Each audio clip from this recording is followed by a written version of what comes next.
Suatu ketika, Nabi Muhammad bersama kaum muslimin berangkat menuju Uhud. Beliau meninggalkan istri-istri dan bibinya, Safiyah binti Abdul Muthalib radhiyallahu anhu. Mereka lantas ditempatkan di sebuah bangunan yang disebut Fa'ari di samping Masjid Nabawi. Rasulullah meninggalkan mereka dalam bangunan itu dengan dijaga oleh Hasan bin Thabit radhiyallahu anhu, yang merupakan penyair Rasulullah. Saat itu, ada seorang Yahudi yang memanjat naik bangunan tersebut.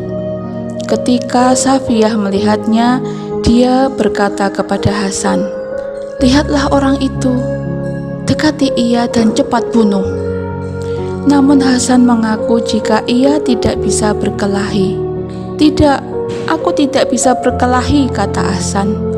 Lalu Safiyah tetap mendesaknya.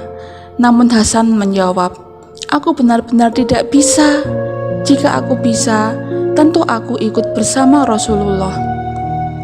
Hingga akhirnya Safiyah berkata, "Kalau begitu, ikatlah pedang ini di tanganku, dan aku tidak akan mendesakmu lagi." Hasan lalu mengikatkan pedang itu di tangan Safiyah. Setelahnya, bibi Rasulullah itu langsung mendekati pria Yahudi dan tanpa banyak kesulitan ia berhasil membunuh pria Yahudi tersebut. Lalu saat orang-orang Yahudi yang lain melihat teman mereka yang mengintai itu tewas, mereka takut dan berkata satu sama lain, "Kita salah jika mengira Muhammad meninggalkan keluarganya sendirian tanpa pengawal," kata mereka. Nabi Muhammad SAW akhirnya kembali dari arena pertempuran. Peristiwa antara Hasan dan orang Yahudi itu lantas diceritakan Safiyah kepada beliau.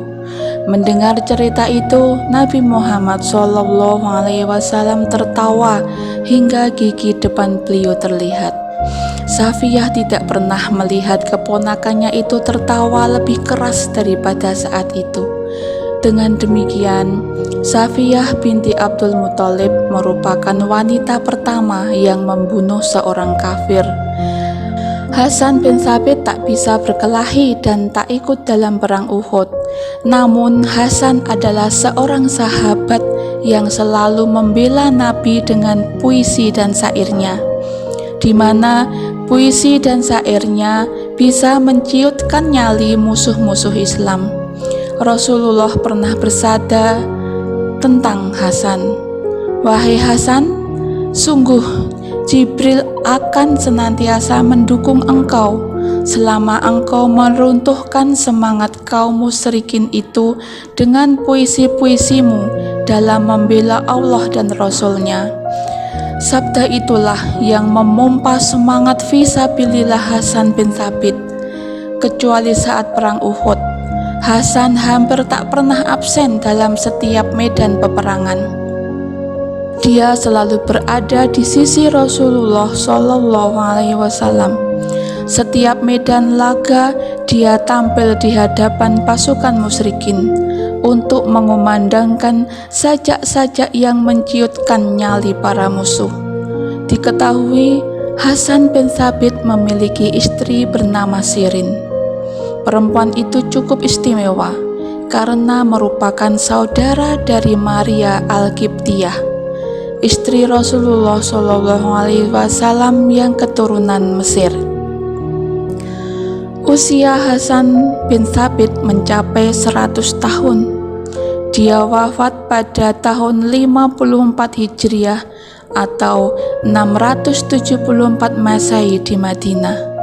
Ia hidup selama 60 tahun pada masa jahiliyah dan 60 tahun pada masa Islam.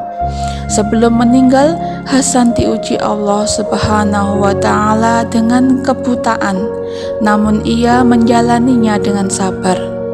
Sebelum memeluk Islam, dia merupakan penyair yang lantang menjelek-jelekan agama Islam.